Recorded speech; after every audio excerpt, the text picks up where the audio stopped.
They're finding abortion pill activity in the tap water. Hello.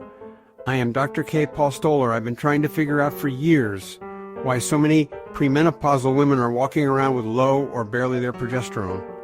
Not old, not menopausal, still cycling, and still low. Stress? Sure. Thyroid? Sometimes. Plastics? And yoga pants? Yeah, those play a role. But it never felt like the full story. The numbers are too high. The pattern is too consistent. Then this paper dropped. Researchers tested water in 3 American cities, Austin, Blacksburg, and Carbondale, upstream of the treatment plants, downstream of the treatment plants, and straight out of the tap. They used a bioassay that measures anti-progesterone activity. Basically, how much stuff in the water is sitting on the progesterone receptor and blocking it, the same way mifepristone does. They found it in 8 out of 9 sample groups. Not tiny traces that only a lab could theoretically detect. Measurable activity. In some places higher than others, but consistently above the controls. And here's the part that should make people sit up.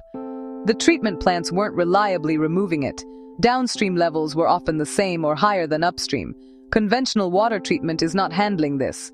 Now, where is this coming from? The most obvious candidate is the massive increase in medication abortion. In 2023, over 60% of abortions in the U.S. were chemical.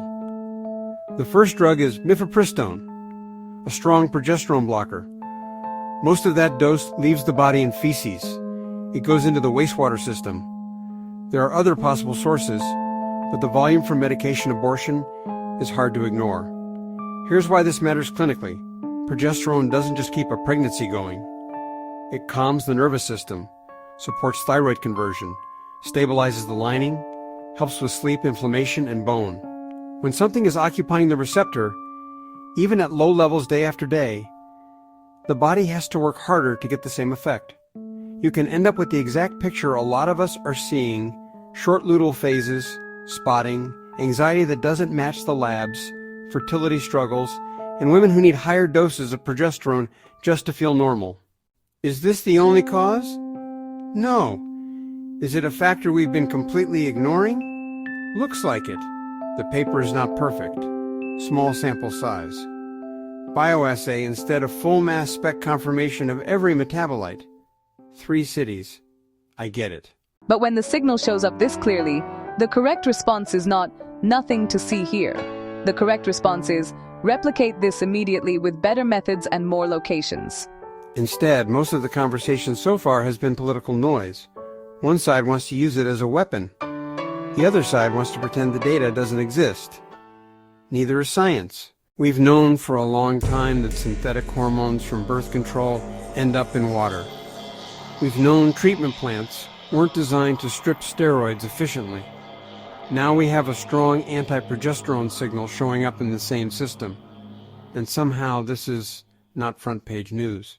If you're a woman who's been told your progesterone is a little low, just stress less, or if you're a clinician who's been watching this pattern for a decade, this paper should make you uncomfortable in a useful way. We need better testing. We need to know how much of this activity is actually mifepristone and its metabolites. We need to know whether modern tertiary treatment ozone, activated carbon, reverse osmosis knocks it out. And we need tissue-level data in humans, not just water samples. Until then, treating environmental endocrine disruption is a real variable, not a conspiracy theory, and not a political football. It's just basic medicine. I'll put the full paper and the key numbers in the description. If this is the first you're hearing of it, drop a comment and tell me what city you're in. I want to see the pattern.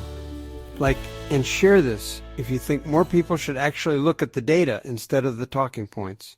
So now we have atrazine for men turning frogs gay and human men into soy boys, and the morning after pill for women killing their progesterone levels. Great. What will they poison us with next?